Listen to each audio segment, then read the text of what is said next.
नमस्कार, आप सभी का इकोनॉमिक्स स्टडी के अंदर स्वागत है।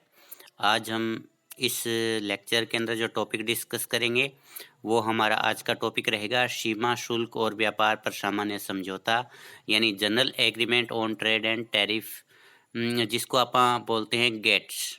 तो गेट के बारे में आज आप जो डिस्कस करेंगे। तो ये शुरू करते हैं।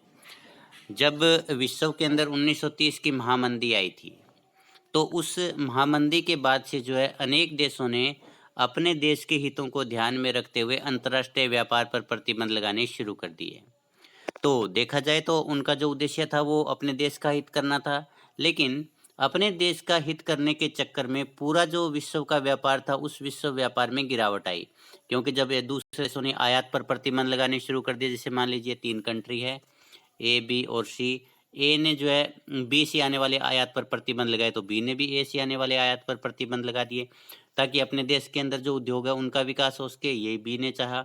इसी प्रकार से ये सेम सिनेरियो जो है सी देश के साथ में जब बना, तो ऐसे करते करते प्रत्येक देश ने जो दूसरे देश से जो आयात हो रहा था उस आयात के ऊपर प्रतिबंध लगाने शुरू कर दिए। उसकी वजह से जो विश्व व्यापार था उसमें गिरावट आई, और जब विश्व व्यापार में गिरावट आई तो उसके कारण प्रोडक्शन का लेवल भी कम हुआ, और प्रोडक्शन का लेवल कम होने के कारण जो बेरोजगारी फैलने लगी। बेरोजगारी तो पहले ही थी 1930 में, लेकिन उसके बाद जो परिस्थितियां थी उनमें भी सुधार नहीं हुआ, क्योंकि व्यापार पर प्रतिबंध लगा दिए गए। तो विदेशी व्यापार को बढ़ावा देने के लिए और व्यापार पर जो प्रतिबंध लगे हुए थे उन प्रतिबंधों को हटाने के लिए 1947 में जो है जेनेवा के अंदर एक बैठक का आयोजन किया गया, जिसमें अंतर्राष्ट्रीय व्यापार को बढ़ावा देने के उद्देश्य से एक बहुपक्षीय संधि के रूप में गेट की स्थापना की गई। तो गेट की फुल फॉर्म क्या है? General agreement on tariff and trade. तो इसकी स्थापना जो है 1947 के अंदर की गई, और इसकी स्थापना जो वो जेनेवा के अंदर जो की गई थी। कई बार ये भी आ जाता है कि ये क्या है, तो जो गेट है वो एक बहुपक्षीय संधि है। बहुपक्षीय संधि का मतलब है कि अगर ये दो देशों के बीच में कोई भी समझौता होता है, तो वो समझौता जो है उस गेट के अंदर शामिल सभी सदस्य देशों के साथ में समझौता माना जाएगा। तो ये जो गेट है ये एक प्रकार से जो है ढीला ढाला संगठन था, यानी इसके जो है कुछ विशेष नियम नहीं थे, या इसके अंदर जो इसका ऐसा मैकेनिज्म नहीं था कि स्ट्रांगली जो है अपने प्रस्तावों को लागू करवा पाए। इसलिए इसका जो है एक ढीला ढाला संगठन ही माना जाता है। इसमें जो समझौते होते थे वे सदस्यों की आपसी सहमति से होते थे, और स्थापना के समय जो है गेट के सदस्यों की संख्या 23 थी, लेकिन 1994 तक जो गेट चला उस समय तक इसकी सदस्यों की संख्या बढ़कर के 123 हो गई थी। सिडनी जे वेल्स के अनुसार गेट का आधार संबंधित देशों में सीमा शुल्क संबंधी परस्पर कटौती से संबंधित समझौते करना, किसी एक देश के साथ इस संबंध में जो समझौता किया जाता है उसके लाभ गेट के सभी देशों को दिया जाता है, तभी तो इसको सामान्य समझौता कहा जाता है। जैसे मान लीजिए गेट के अंदर ए, बी, सी, डी 4 देश है। अब इन दो देशों के बीच में एक समझौता हो गया, तो ऑटोमेटिकली गेट के सभी सदस्यों के बीच में वो समझौता माना जाएगा। यानी ए ने कहा कि भी मैं जो है बी से आने वाले आयात के ऊपर जो कोई भी टैक्स नहीं लगाऊंगा, पर शुल्क नहीं लूंगा, तो ये समझौता हुआ। अब इस समझौता हुआ तो दो पक्षों के बीच में, लेकिन फिर भी बहुपक्षीय समझौता माना जाएगा, क्योंकि ए देश को जो वो सी देश को भी ये सुविधा देनी पड़ेगी और डी देश को भी ये सुविधा देनी पड़ेगी। तो इस प्रकार से ये जो समझौते किए जाते हैं वो सभी देशों पर लागू होते हैं। लिप्से के अनुसार युद्धोपरांत विश्व की सर्वाधिक उल्लेखनीय प्राप्तियों में व्यापार एवं प्रशुल्क विषयक सामान्य समझौता महत्वपूर्ण है, यानी जो गेट है वो काफी महत्वपूर्ण है। इसके अंतर्गत सभी देश समय समय पर मिलते हैं और प्रशुल्कों में कटौती के प्रश्न पर द्विपक्षीय रूप से समझौता वार्ता करते हैं। द्विपक्षीय का मतलब आपस में मिलकर के बातचीत करेंगे, लेकिन जो दो देशों के बीच में वार्ता होगी, जो समझौता होगा, उसका लाभ सभी देशों को मिलना चाहिए। ऐसी जो है वो जो गेट है उसकी प्रस्तावना है। गेट के उद्देश्य है, गेट का जो मुख्य उद्देश्य है वो सीमा शुल्क और व्यापार प्रतिबंधों को कम करके अंतर्राष्ट्रीय व्यापार को बढ़ावा देना है। तो इस जब हम ये बात करते हैं कि अंतर्राष्ट्रीय व्यापार को बढ़ावा देना है, तो इससे जो उद्देश्य प्राप्त होते हैं वो उद्देश्य जो है गेट के उद्देश्य माने जाते हैं। तो इनके साथ में जो उद्देश्य जुड़े हैं उनमें पहला, इसका जो उद्देश्य है वो सदस्य देशों के नागरिकों के जीवन स्तर में सुधार करना। दूसरा, पूर्ण रोजगार की जो प्राप्ति है वो गेट का मुख्य उद्देश्य है। नेक्स्ट है वास्तविक मांग और प्रभावपूर्ण मांग को बढ़ाना। प्रभावपूर्ण मांग क्या होती है कि मांग का वह स्तर जो पूर्ति के बराबर होता है, और केन्ज ने बताया था कि प्रभावपूर्ण मांग जितनी ज्यादा होगी एक देश के अंदर उत्पादन, आय तथा रोजगार का स्तर उतना ही ज्यादा होगा। इसलिए इस ये जो गेट है, गेट का मुख्य उद्देश्य जो है वो वास्तविक मांग और प्रभावपूर्ण मांग को बढ़ाना है। नेक्स्ट है अंतर्राष्ट्रीय व्यापार और उत्पादन को बढ़ाना। और लास्ट है कि विश्व के उपलब्ध साधनों का अनुकूलतम प्रयोग करना। ये भी जो है गेट का मुख्य उद्देश्य है। इसके बाद है गेट के मूल सिद्धांत। गेट ने जो उद्देश्य निर्धारित किए थे उनको प्राप्त करने के लिए जो 3 सिद्धांतों को जो उसने अपना आधार बनाया है। तो इसका पहला सिद्धांत है गैर विभेदात्मक नीति का सिद्धांत। दूसरा सिद्धांत है गैर प्रशुल्क व्यापार प्रतिबंधों की समाप्ति। और तीसरा है कि प्रशुल्क दरों में कमी करना। तो अब अपन तीनों को जो है एक एक करके डिस्कस करते हैं। पहला गैर विभेदात्मक नीति का सिद्धांत। इसको जो सबसे लोकप्रिय देश का सिद्धांत भी कहा जाता है। अब इसको सबसे लोकप्रिय देश का सिद्धांत क्यों कहा जाता है वो आप देखिएगा कि इसके अंतर्गत एक देश अपने सबसे प्रिय देश के साथ आयात निर्यात के संबंध में जो व्यवहार करता है, जो छूट देता है, गेट के सभी देशों के साथ में भी उसे वैसा व्यवहार करना चाहिए। यानी वैसी सुविधाएं जो है गेट के सभी देशों को प्रदान करनी चाहिए। तो गैर विभेदात्मक का मतलब है कि एक राष्ट्र अपने नजदीकी राष्ट्र के साथ में जिस प्रकार से आयात और निर्यात को लेकर के व्यापार प्रतिबंधों की नीति अपनाता है, सेम वही नीति जो है उसे बिना किसी भेदभाव के दूसरे देशों के साथ में भी अपनानी चाहिए जो गेट के सदस्य हैं। फिर भी कुछ विशिष्ट परिस्थितियों में भेदात्मक नीति को भी जारी रखने की अनुमति दी गई है गेट के अंदर। ये ऐसा कोई हार्ड एंड फास्ट नहीं है कि आप बिल्कुल स्ट्रिक्टली इसी नीति को फॉलो करोगे। अगर कुछ परिस्थितियां ऐसी है जिसके कारण एक देश के लिए ये रियायतें देना संभव नहीं है सभी देशों को, तो वो देश जो है भेदात्मक नीति भी अपना सकता है। लेकिन इसमें ये व्यवस्था की गई है कि किसी राष्ट्र को नई कोई रियायत नहीं दी जाएगी, बल्कि पुरानी रियायतें ही दी जा सकती है। तो इसके अंतर्गत ये है कि अगर कोई भेदभावपूर्ण नीति अपनाता है तो ऐसे में ये है कि जो पुराना सिस्टम चल रहा है उससे अलग हट करके किसी देश को अलग से कोई रियायत नहीं दी जाएगी। दूसरा जो इसका सिद्धांत है वो है गैर प्रशुल्क व्यापार प्रतिबंधों की समाप्ति। यानी एक तो होता है टैरिफ, दूसरे होते हैं नॉन टैरिफ बैरियर। तो नॉन टैरिफ बैरियर के अंदर कोटा होता है या अन्य प्रकार के जो तरीके अपनाए जाते हैं वो सारे होते हैं। तो इसके अंदर जो है नॉन टैरिफ बैरियर है उनको भी समाप्त करना जो गेट का मुख्य उद्देश्य है। तो इसके लिए उसने यही सिद्धांत लिया है कि गैर प्रशुल्क जो व्यापार प्रतिबंध है उनको समाप्त करना चाहिए। इस सिद्धांत के अनुसार गेट मात्रात्मक प्रतिबंधों पर पूरी तरह से रोक लगाता है, किंतु 3 परिस्थितियों में जो है छूट दी जा सकती है। यानी मात्रात्मक प्रतिबंध जो होते हैं वो गैर प्रशुल्क प्रतिबंध होते हैं।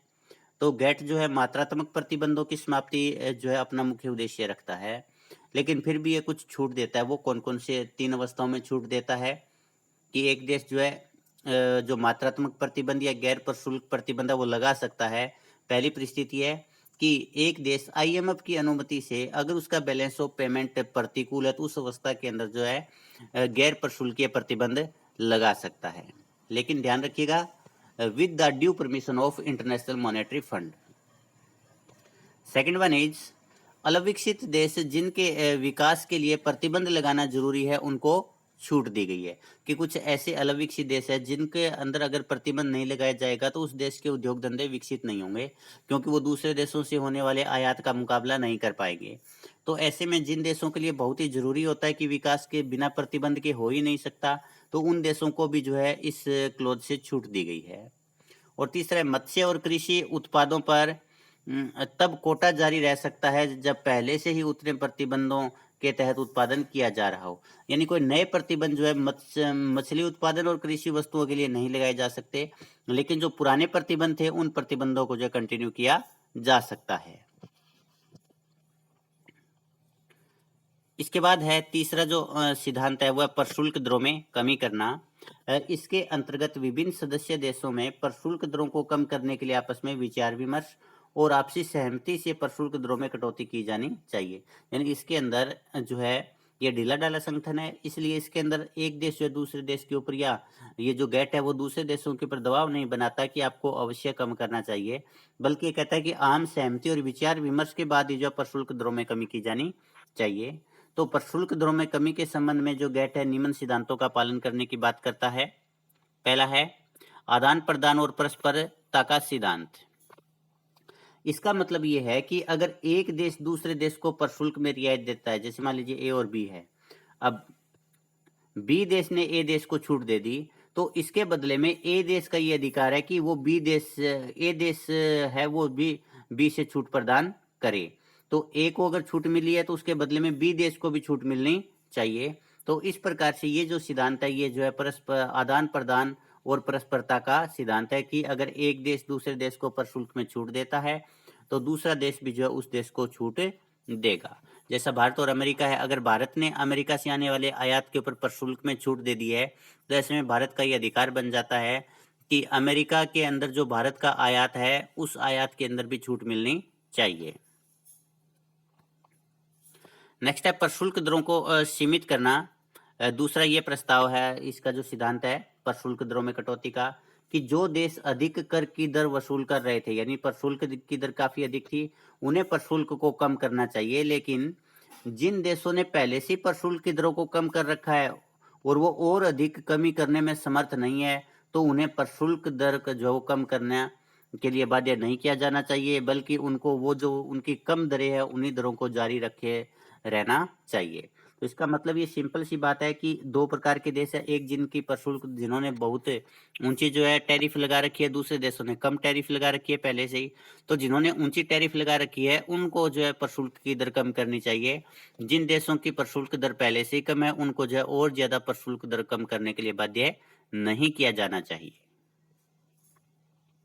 नेक्स्ट है प्राथमिक दरें और प्राथमिकता मार्जिन।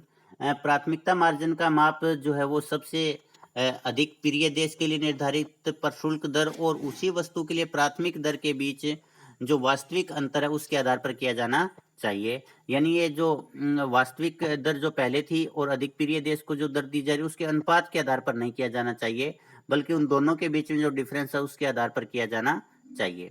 यह मार्जिन प्रिय देश के लिए प्रशुल्क दर में कमी से कम हो जाता है और जब प्रिय देश के साथ में प्रशुल्क की दर बढ़ाई जाती है तो ये मार्जिन जो है वो बढ़ जाता है। आगे बंदी और खुली दरें। एक बार प्रशुल्क की दर जो अनुसूची में शामिल हो जाती है, यानी एक जो इसका शेड्यूल है, सूची है, अगर उस सूची में जिन जिन दरों को शामिल कर लिया जाता है उसके बाद उनमें जो है परिवर्तन की संभावना नहीं है, उनमें परिवर्तन नहीं किया जा सकता, तो ऐसी दरों को जो है बंदी दरें कहा जाता है। अब ये जो दरें थी ये 3 साल तक के लिए लागू की गई थी, यानी 1948 से लेकर के 50 तक जारी रही। इसके बाद में इस अनुबंध में शामिल सभी देशों को छूट दी गई कि वे दूसरे देशों के साथ में बातचीत करके उन दरों के अंदर परिवर्तन कर सकते हैं, यानी उसमें उन दरों को खोल दिया गया। तो इसके बाद में अगर उसके बाद भी अगर ये देश परिवर्तन नहीं करना चाहते तो फिर दोबारा से ये दरें बंद जाएंगी और जब तक इनको दोबारा नहीं खोला जाएगा तब तक जो है ये दरें परिवर्तित नहीं हो सकती। तो ज्यादातर सभी देशों के बीच में जो प्रशुल्क की दरें एक बार से डिसाइड कर ली गई थी उसके बाद जो है उन्हीं दरों को आगे कंटिन्यू करने का फैसला लिया गया। इसके बाद है गेट वार्ताओं के दौर कि जो प्रशुल्क को कम करना था, नॉन टैरिफ बैरियर थे उनको हटाना था, ये कोई आसान काम नहीं था, क्योंकि ये सारे के सारे कार्य आम सहमति से किए जाने चाहिए थे और आम सहमति से ही किए गए। तो इसके लिए जो है समय समय पर जो है गेट के अंदर बातचीत होती रही उनके देशों के बीच में। तो उनके जो दौर थे, सबसे पहला जो इन वार्ताओं का दौर चला वो जेनेवा में चला 1947 के अंदर। दूसरा जो गेट का वार्ता का दौर था वो अनेसी के अंदर था 1949 में। तीसरा जो गेट का दौर था वो तोरके में था 1951 में। और चौथा जो गेट की वार्ताओं का दौर था वो जेनेवा में 1956 में। और पांचवा जो दौर था जिसको हम जेनेवा में हुआ, जिसको डिलन दौर भी कहा जाता है, वो जो दौर था वो 1961 में चला। और उसके बाद में जो छठा दौर था वो जो है उनके जिसको हम कैनेडी दौर भी कहते हैं वो 1964 से 67 के बीच में चला। और सातवां जो दौर था, जो कि अब तक जो 6 दौर थे उनमें सबसे महत्वपूर्ण था, जिसको टोक्यो दौर कहा जाता है, वो जो है 1973 से 1979 के बीच में चला। और इसके बाद में जो सबसे महत्वपूर्ण जो दौर था जिसको हम 8वां दौर कहते हैं, जिसको उरुग्वे दौर भी कहा जाता है, तो उरुग्वे दौर जो था 1986 से चला। वैसे तो ये जो है दिसंबर 1990 तक प्रस्तावित था कि दिसंबर 1990 तक वार्ताओं का जो दौर है वो समाप्त हो जाएगा, लेकिन आम सहमति न बनने के कारण जो है ये दौर जो है 1994 तक चला और नवंबर 1994 के अंदर 8वां दौर को समाप्त घोषित किया गया, क्योंकि इसके बाद जो है गेट समाप्त हो गया और गेट के स्थान के ऊपर जो है एक नई संस्था जिसको WTO कहा जाता है वो जो है अस्तित्व में आया। तो इसके अंदर जो दो दौर हैं वो सबसे महत्वपूर्ण है, तो 7वां दौर जिसको हम टोक्यो दौर कहते हैं और दूसरा जो 8वां दौर जिसको हम उरुग्वे दौर कहते हैं। ये दोनों जो दौर है इनकी मुख्य मुख्य बातों को अब हम डिस्कस करेंगे।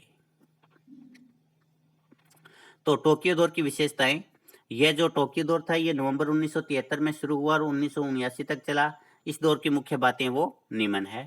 पहला, इस दौर का मुख्य उद्देश्य प्रशुल्क दरों में कमी के साथ साथ गैर प्रशुल्क बाधाओं को भी दूर करना था। यानी टैरिफ और नॉन टैरिफ बैरियर जो थे व्यापार के ऊपर, उन दोनों को दूर करना इसका मुख्य उद्देश्य था। इसका उद्देश्य बहुपक्षीय व्यापार समझौतों को लागू करना और आगामी दशक की आवश्यकताओं के अनुरूप अंतर्राष्ट्रीय व्यापार में परिवर्तन करना था। और तीसरा जो इसकी विशेषता वो ये है कि इस दौर में जो वार्ता चली उन वार्ताओं के परिणाम स्वरूप 27,000 मदों को जो है टैरिफ और नॉन टैरिफ बैरियर से जो है छुटकारा मिला। तो यहाँ पर जो कुछ रियायतें जो है 27,000 मदों को प्रदान की गई। इसके बाद है कि इस दौर में दी गई रियायतों के कारण औद्योगिक राष्ट्रों के निर्मित उत्पादों की कीमतों में 34% तक की कमी आई है, जो कि पहले बहुत अधिक मात्रा में जो है इनके ऊपर टैरिफ लगाए जा रहे थे जो उद्योगों के सामान थे उनके ऊपर, लेकिन जब टैरिफ की दरों को कम किया गया तो उसके अंदर 34% तक की जो है कीमतों में कमी आई। इस दौर में चुंगी मूल्यांकन, सरकार अधिग्रहण, आयात जो लाइसेंसिंग प्रणाली, अनुदान और व्यापार के मार्ग में आने वाली बाधाओं के लिए जो आचार संहिता तैयार की गई, यानी इन विषयों के ऊपर एक आचार संहिता बनाई गई कि वे किस प्रकार से ये जो बाधाएं हैं इन बाधाओं को हम जो दूर कर सकते हैं। इसके बाद 8वां दौर या जो उरुग्वे दौर है जो 1986 में शुरू हुआ। इस दौर की शुरुआत 20 सितंबर 1986 को उरुग्वे की राजधानी पुंता देल अस्त में हुई, जिसके अंदर जो कुल मिलाकर के 120 सदस्य देशों ने भाग लिया। इनमें से जो 29 सदस्य देश थे वो देश थे जो कि केवल निरीक्षक के रूप में इसमें पार्टिसिपेट कर रहे थे और 91 जो थे इसके परमानेंट जो मेंबर थे उन्होंने पार्टिसिपेट किया। यह अब तक का सबसे अलग था क्योंकि इसके अंदर कुछ नए विषयों को शामिल किया गया था और इसी के साथ ये सबसे ज्यादा विवादास्पद दौर भी रहा। इसमें विचार विमर्श के लिए जो प्रस्ताव जो रखा गया था 8वें दौर में कि किन किन विषयों के ऊपर जो बातचीत होनी है, उसके दो भागों में बांटा गया। पहला जो भाग है उसमें शामिल थे कि वस्तुओं के क्षेत्र में प्रशुल्क, गैर प्रशुल्क, उष्णकटिबंधीय वस्तुओं, प्राकृतिक संसाधन आधारित वस्तुओं, टेक्सटाइल आधारित कपड़े, कृषि, गेट अनुच्छेद, बचाव संबंधी उपाय, बहुपक्षीय व्यापार संधियां, व्यापार संबंधी विशेष उपाय, आर्थिक सहायता और समतोलनकारी उपाय, विवाद निपटारा, बौद्धिक संपदा अधिकार और गेट प्रणालियों की जो कार्यविधि थी उसको लेकर के कुल मिलाकर के 24 क्षेत्रों को इसमें 14 क्षेत्रों को जो इसमें शामिल किया गया। और इसका जो दूसरा भाग था बिल्कुल पूरी तरह से नया भाग था। इसके अंदर जो है एक तो सेवा क्षेत्र को शामिल किया गया क्योंकि सारी की सारी चीजें पहले भाग में थी वस्तुओं से संबंधित थी, लेकिन जो दूसरा भाग था उसमें सेवाओं को शामिल किया गया और इसी के साथ इसके अंदर जो है WTO यानी विश्व व्यापार संगठन की जो स्थापना की जा रही है उसको भी जो इसमें शामिल किया गया था। तो इस प्रकार से ये जो 8वां दौर चला उस 8वें दौर के अंदर 3 नए क्षेत्र जो है वार्ता में शामिल किए गए, पूरी तरह से नए थे। पहला, व्यापार संबंधी बौद्धिक संपदा अधिकार, दूसरा व्यापार संबंधी निवेश उपाय और तीसरा सेवा क्षेत्र का व्यापार। तो इन 3 जो नए क्षेत्र थे इनको जो शामिल किया गया और इन तीनों ही क्षेत्रों को लेकर के जो काफी ज्यादा विवाद जो है इनकी वार्ताओं में देखने को मिला। यह दौर जो काफी विवादों से भरपूर रहा। विभिन्न मुद्दों पर असहमति न बनने के कारण जो है ये जो दौर था ये अपनी निर्धारित अवधि जो कि दिसंबर 1990 तक थी इस तक पूरा नहीं हो सका और कई बार तो ऐसा लगा कि इस दौर के अंदर जिस प्रकार से मुखर होकर के विवाद सामने आ रहे हैं लगता नहीं कि ये जो दौर है ये किसी नतीजे पर पहुंचेगा। ऐसे में ये लगा कि ये जो है बिना किसी नतीजे के समाप्त हो जाएगा। लेकिन कुछ जो कंट्रीज थे उन्होंने जो है वो आगे बढ़ कर के इसके ऊपर इनिशिएटिव लिया, और ऐसे में जो यहाँ पर जो इसके जो निर्देशक थे आर्थर जो डंकल थे, उन्होंने जो है एक प्रस्ताव सभी देशों को भेजा। उस प्रस्ताव के अंदर उन्होंने उन मुख्य मुद्दों को शामिल किया जो विभिन्न देशों के द्वारा उठाए गए थे, और ये कहा गया सभी देशों को कि आप इस प्रस्ताव की स्टडी कीजिए और टाइम बाउंड तरीके से जो है आप इस के ऊपर जो है अपनी सहमति या असहमति दीजिए, क्योंकि अगर इसके ऊपर ज्यादातर सदस्य देश सहमत हो जाते हैं उन प्रस्तावों के ऊपर, तो उनके ऊपर विचार विमर्श के लिए दोबारा से ये गेट को भेजा जाएगा, और दोबारा से जब गेट को भेजा जाएगा तो दोबारा से इसके ऊपर वार्ता शुरू हो पाएगी। तो इसके लिए जो है 92 के अंदर तिथि रखी गई, इसके बाद 93, 94, इस प्रकार से लगातार तिथियों को बढ़ाते गए आगे, ताकि ये किसी न किसी नतीजे के ऊपर जो आगे पहुंचा जा सके। तो इसके बाद में अल्टीमेटली जो है विभिन्न देश इसके ऊपर सहमत हुए। हालांकि जो ज्यादातर जो अलग विकसित देश थे वो इन प्रस्तावों का विरोध कर रहे थे, लेकिन फिर भी विचार विमर्श के लिए जो है ये सम्मेलन जो आगे जारी रहा, जो कि अब तक की जो इसकी सबसे बड़ी उपलब्धि ये थी कि ये दोबारा शुरू हो सका। अब जो डंकल प्रस्ताव था, इस प्रस्ताव के दो भाग थे। प्रथम भाग के अंदर 24 मुद्दे शामिल थे।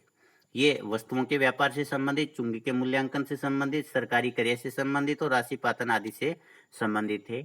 और इसका जो दूसरा भाग था, दूसरे भाग के अंदर सेवाओं के व्यापार, बौद्धिक संपदा संबंधी अधिकार और विश्व व्यापार संगठन के गठन को लेकर के जो प्रस्ताव रखा गया था। अब डंकल प्रस्ताव जो था उसके मुख्य विषय है, उसके बारे में अब हम डिस्कस करेंगे। इसमें पहला है कि कृषि और प्राथमिक वस्तुओं के निर्यात पर डंकल प्रस्ताव में विस्तार से चर्चा की गई।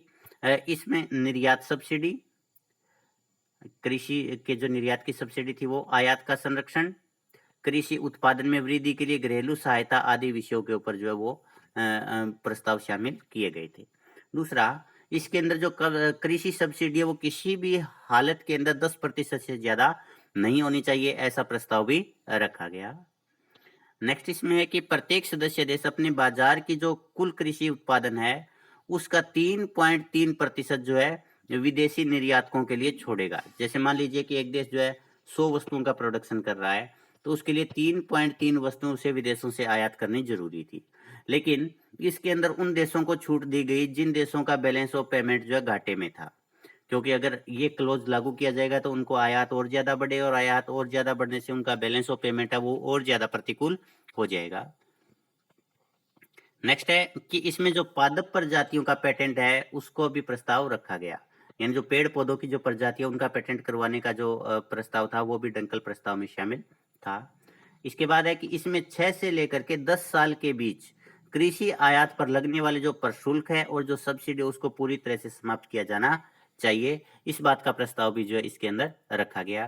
तो ये जो चरणबद्ध तरीके से धीरे धीरे करके कृषि आयात पर जो प्रशुल्क थे उनको कम करने की बात करता है, और दूसरा एग्रीकल्चर को जो सब्सिडी दी जा रही है उस सब्सिडी में भी धीरे धीरे कटौती की बात ये करता है। नेक्स्ट है कि इसमें औद्योगिक निवेश और प्रबंध से संबंधित अर्ध विकसित देशों द्वारा अपने घरेलू उद्योगों के संरक्षण और औद्योगिक प्राथमिकताओं के आधार पर योजनाबद्ध तरीके से तैयार की जाने वाली शर्तों का विरोध किया गया। कुल मिलाकर के अगर अपन निष्कर्ष के रूप में इसको देखें तो इसके अंदर जो विकसित देश थे उन विकसित देशों ने अलग विकसित देशों द्वारा अपने उद्योगों के संरक्षण के लिए जो नीतियां अपनाई जाती थी उन नीतियों का जो विरोध किया। आगे इसमें सभी देशों द्वारा विदेशी निवेश के लिए अपनी सीमा खोलने का प्रस्ताव रखा गया। तो इसमें इस बात का प्रस्ताव था कि प्रत्येक देश जो है दूसरे देश से अगर कोई निवेश आता है तो उस निवेश को जो है अपने देश में आने देगा, उसका स्वागत करेगा, उसके ऊपर प्रतिबंध नहीं लगाएगा। इसके बाद प्रस्ताव के दूसरे भाग के विषय, इसमें बौद्धिक संपदा संबंधी अधिकारों के संरक्षण के लिए कठोर नियम प्रस्तावित किए गए। यानी जो अगर कोई भी व्यक्ति जो है बौद्धिक संपदा का पेटेंट करवाता है और दूसरा जो है उसका उल्लंघन करता है तो उसके संबंध में कठोर नियम बनाए गए, और जिन नियमों को लागू करने से भारत जैसे जो देश थे उन देशों को अपने पेटेंट नियम पूरी तरह से बदलने पड़ेंगे, क्योंकि इसमें जो नियमों का प्रस्ताव रखा गया था वो नियम अलग थे और भारत के अंदर जो पेटेंट के नियम थे वो अलग थे। इसलिए अगर ये प्रस्ताव पास होते हैं तो भारत को भी अपने पेटेंट के नियमों को जो बदलना पड़ेगा।